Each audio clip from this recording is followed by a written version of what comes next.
Lekin menda yangilik bor sizlar uchun. Manmanlik Allohgagina xosdir. Va sahih hadisda keladiki, yuragida hattoki zarracha miqdorida manmanlik bor inson jannatning hidini ham hidlamaydi.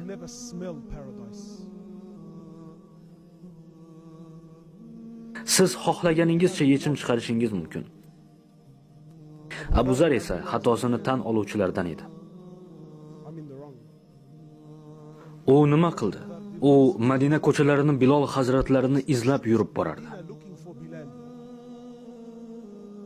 Va Bilol hazratlarini Madina ko'chalaridan birida uchratib qoladi. U Bilol hazratlari oldilariga boradilar-da, boshlarini Bilol hazratlari oyoqlari ostiga qo'yadi. Va yo Bilol, Allohga qasamki, oyoqlaringni boshimga qo'yib tepkilab o'tmaguningcha men boshimni ko'tarmayman dedilar. Va Madina ahli bugun kim sharafli va kim sharafsiz bo'lganliklarini ko'rib qo'ysin dedilar. Va ko'pchiligimizga yoqib tushadigan holat bu. An opportunity that most of us would love to have with those that hurt us. Allohu akbar, musulmonlar. Islom har tomonni chulg'ab olgan bo'ladi.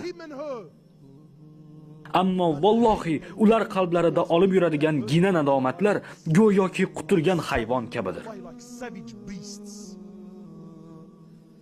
Aksariyat insonlar yo'q, albatta men ularni kechirganman, unutganman deb da'vo qilishadi. Ammo ularni qo'llarini ushlasang, yuragiga boqsang, qarang, Bilol hazratlari qanday yechim topdi.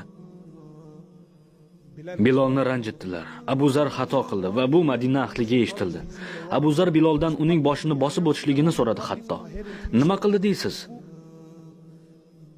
U uning boshini bosdimi? U tizilab o'tirib oldi va Abu Zar